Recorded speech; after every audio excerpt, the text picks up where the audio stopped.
கர்த்தருக்குள் பிரியமானவர்களே, pastor John Jebaraj என்கிற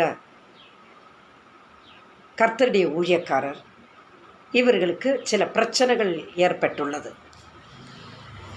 எதிரிகள் ஒரு ஹிந்துவோ முஸ்லீமோ அல்ல, ஒன்லி கிறிஸ்டியன் பீப்புள்ஸ். எக்கச்சக்கமான கமெண்ட்ஸுகள், வார்த்தைகள், சிலர் பரிகாசம் பண்ணினதை பார்க்கும் பொழுது மிகவும் வேதனை அடைகிறேன். ஃபர்ஸ்ட் ஆஃப் ஆல் நாம் ஒரு விஷயத்தை புரிந்து கொள்ள வேண்டும். இந்த கேஸ் கோர்ட்டில் உள்ளது. இவர் தப்பு பண்ணினாரா பண்ணலையா என்பதை கோர்ட்டு தீர்மானிக்கட்டும்.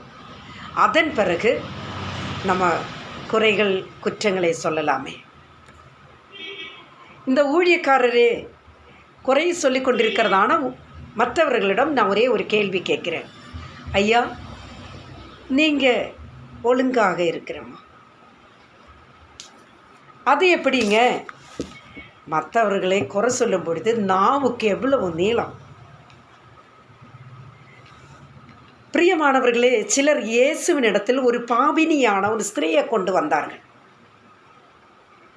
இயேசுவே, இவள் பாவம் செய்து கொண்டாள், இவளை தண்டிக்க வேண்டும்.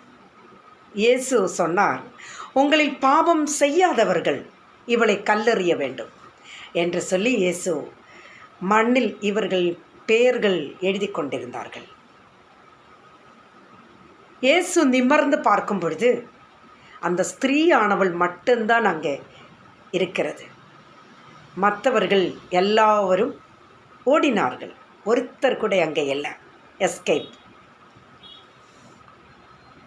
இயேசு இந்த ஸ்திரீயினிடத்தில் சொன்னார், மகளே, இனி பாவம் செய்யாது. அவளுடைய பாவத்தை இயேசு மன்னித்து விட்டார்.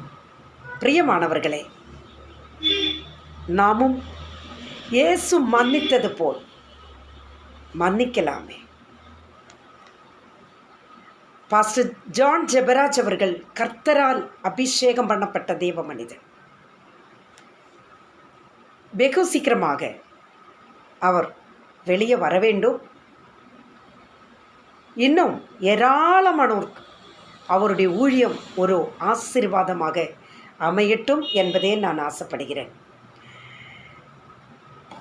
இவர்களின் பாடல்கள் மில்லியன்ஸ் கணக்கு மக்கள் பார்த்து கொண்டிருக்கிறார்கள். நான் ஒரு விஷயத்தை உங்களை நான் ஞாபகப்படுத்துகிறேன். பிரியமானவர்களே, அவருடைய ஒவ்வொரு பாடல்களும் உள்ளத்தின் ஆழத்திலிருந்து வருகிறது. அந்த வார்த்தைகள் அநேகருக்கு சமாதானம், மகிழ்ச்சியும் சந்தோஷத்தையும் கொண்டு வரக்கூடிய ஒன்றாக இருக்கிறது. அது ஒரு அபிஷேகம் உள்ள ஒரு மனிதனுக்கு மட்டும்தான் இப்படியெல்லாம் பாடல்களை எழுத முடியும், பாட முடியும். அநேகர் இதுக்கும் குறைகளை சொன்னார்கள். அவள் டான்ஸ் ஆடுறாரு, அப்படி பண்ணுறாரு, இப்படி பண்ணுறாரு அப்படின்னு சொல்லிட்டு. நமக்கு குறை மட்டும்தான் சொல்ல முடியும். ஆனால் பாஸ்டர் ஜான் ஜெபராஜ் அவர்களை பொறுத்தவரையிலும் அவர் பாடுறாரு, நல்லா எழுதுறாரு, பாடுறாரு. ஸோ அது கர்த்தருடைய கிருபை. ஒரே ஒரு விஷயத்தை நான் சொல்லி முடிச்சுக்கிறேன். ஒருவரும் யாரையும் குறை சொல்லாதீங்க. குற்றங்களை கண்டுபிடித்து அதையவே இருந்துடாதீங்க. பரிகாசம் பண்ணுகிறதே நிறுத்துங்க.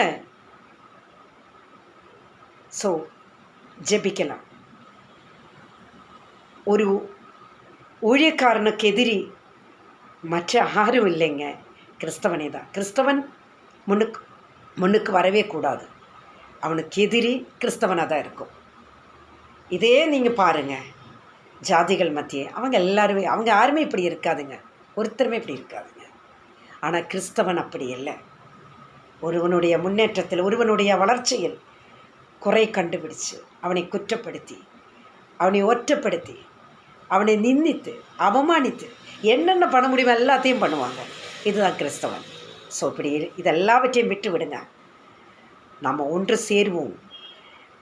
அந்த கர்த்தருடைய ஊழியக்காரர் சீக்கிரமாக வரட்டும், வெளியே வந்து அவர் கர்த்தருடைய ஊழியத்தை எடுத்து நடத்தும்படியாக அநேகருக்கு நீ பிரயோஜனம் உள்ள மகனாய் தன்னே வர வேண்டும் என்பதை நம்ம கர்த்தருடைய சமூகத்தில் வைப்போம், ஜெபிக்கலாம். கர்த்தர் அனைவரையும் ஆசீர்வதிப்பாராக. God bless you all.